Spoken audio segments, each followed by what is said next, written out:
Hi, my name's Eva and welcome to this channel. And today, for the last week of Masturbation May, we're going to be talking all about masturbation. And not for the reasons that might immediately come to mind. Stress relief just feels really great. We're talking about masturbation because masturbation is really the sex life that you have with yourself throughout your life. And masturbation can be an amazing tool to help you learn more about yourself, your desires, both in the sex that you have with yourself and then also in partnered sex that you might be having. So, let's get into the masturbation tips. My first tip is sex journaling. It is exactly what it sounds like. Basically, you are just documenting or journaling the sexual experiences that you have. You can do this with partnered sex too, but I'm talking about masturbation for this video. Sex journaling can take a lot of different forms. One of them is obviously if you have like a physical journal, you can write down kind of before or after your intentions for masturbation, kind of how that masturbation session went, what fantasies you were thinking up, what porn you might have been using, what different acts or sensations that you really liked. You can also use prompts. So there are sex journals that exist. Let me know if y'all want me to make a zine to help you guide yourself through masturbation and something like that. It's something I've been thinking about. But I'll link some in the description, and one of my favorites, Monstering Masters, which is created by the amazing sex ed YouTuber Lindsay Doe, and it's also a coloring book. But there are a bunch of monsters that go through kind of different masturbation prompts. So this one's about time.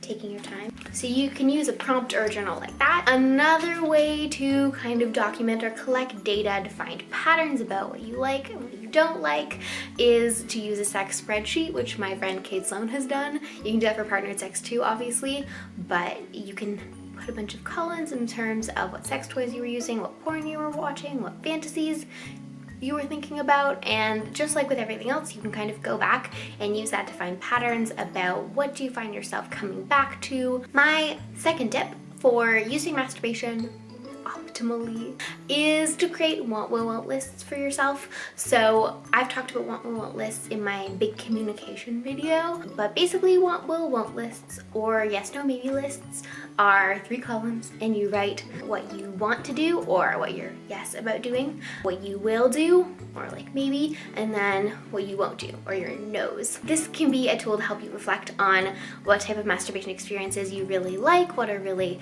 satisfying for you, and kind of what doesn't really work. So I will link some templates in the description. My third tip is one that maybe you would expect to come earlier on this, but this is to consume erotic content when you're masturbating. You can read an erotic short story, and based on your reaction, that could tell you a little bit about what you like, what you don't like. If you have something in your mind, a fantasy that you have been having, or you think, I might like that, you can type in on fanfiction.net or ManyVids, and that'll come up with some things about that topic. Feel it out, see whether you think it really drives for you, and that can be a way of learning more about your sexuality.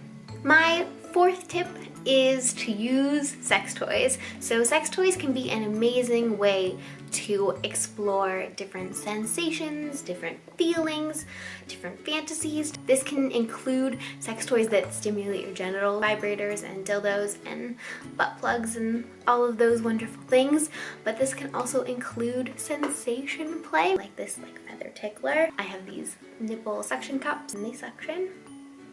That can be a really cool way of moving your solo sexual experiences away from like a genital focus to your whole body, and also learning about what kind of touch you really like.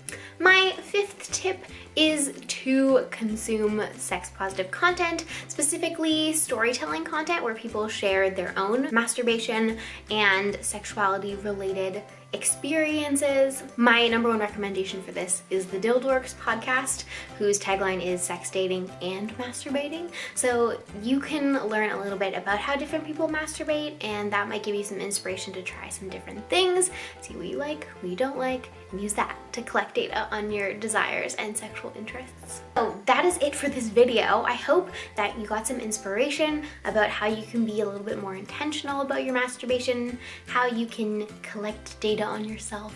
I really am just a sex nerd thinking about it like this, but kind of being attuned to what's working for you, what sensations you like, what fantasies you like, what language and feelings. But yes, if you like this video, please do give it a thumbs up and subscribe if you aren't already. Leave a comment. Also, if you have any gay content, queer content, bi content that you want for Pride Month, also leave that in the comments below. If you want to explore sex toys, to learn more about yourself through masturbation, I am an affiliate at Spectrum Boutique. They are a really awesome online store, and all of their stuff is really beautiful and body safe, and their site isn't gendered. It's really just an awesome time.